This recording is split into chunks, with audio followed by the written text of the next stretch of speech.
Chaque jour, Charles et Carole vous présentent la leçon de l'école du sabbat.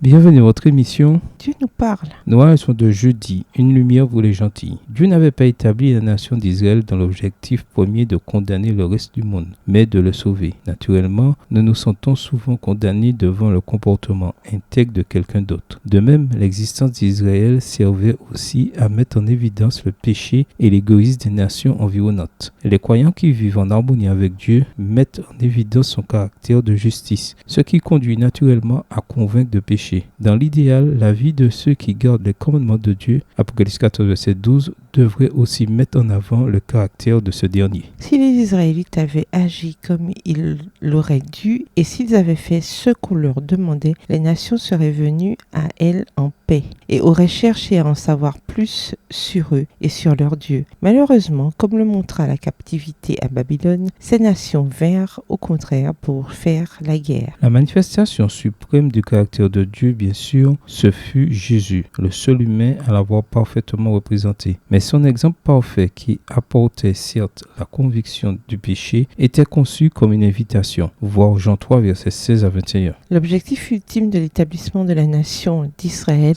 était le même que l'objectif que poursuivait Dieu en établissant l'Église. Il désire employer son peuple pour attirer les pécheurs à Christ. L'appel des messages des trois anges délivrés par l'intermédiaire de son Église est destiné non à quelques privilégiés, mais à toute nation, tribu, langue et peuple. Apocalypse 14, verset 6. Apocalypse 18, le verset 1 prédit qu'avant le retour de Christ, toute la terre sera illuminée de la gloire de Dieu. Que nous enseignent les passages suivants sur le rôle que Dieu destine l'Église à jouer dans ce monde? Comment appliquer ces principes à notre propre vie? Lisons Nombre 14, verset 17 à 21, Ésaïe 42, verset 6, Ésaïe 49, verset 6, Ésaïe 60, verset 3 et Apocalypse 18, versets 1 à 4. Nombre 14 et versets 17 à 21. Maintenant que la puissance du Seigneur se montre dans sa grandeur, comme tu l'as déclaré en disant, l'Éternel est lent à la colère et riche en bonté. Il pardonne l'iniquité et la rébellion, mais il ne tient point le coupable pour innocent et il punit l'iniquité des pères sur les enfants jusqu'à la 3e et la 4e génération. Pardonne l'iniquité de ce peuple selon la grandeur de ta miséricorde, comme tu as pardonné à ce peuple depuis l'Égypte jusqu'ici. Et l'Éternel dit, je pardonne comme tu l'as demandé, mais je suis vivant et la gloire de l'Éternel remplira toute la terre. Ésaïe 42, verset 6. Moi l'Éternel, je t'ai appelé pour le salut, et je te prendrai par la main, je te garderai, et je t'établirai pour traiter alliance avec le peuple, pour être la lumière des nations. Ésaïe 49, le verset 6.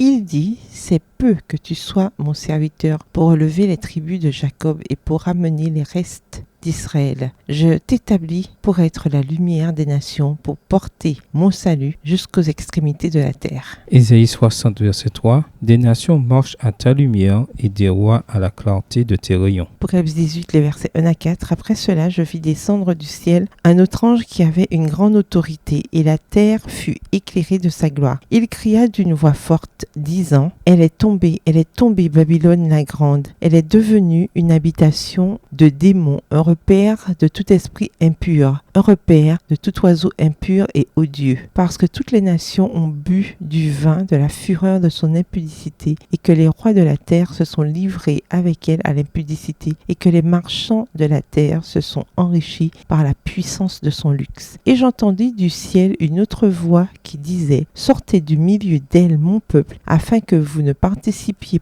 point à ses péchés, et que vous n'ayez point de part à ses fléaux. L'appel lancé à mon peuple, c'est-à-dire au peuple de Dieu à sortir de Babylone. Comment cela va-t-il se produire? Autrement dit, comment en tant qu'Église qui ne se trouve pas dans Babylone, peut-on être employé par Dieu pour appeler ceux qui sont encore dans Babylone? Au revoir et à demain si Dieu veut.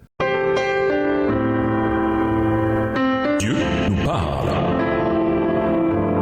Chaque jour, Charles et Carole vous présentent la leçon de l'école du sabbat.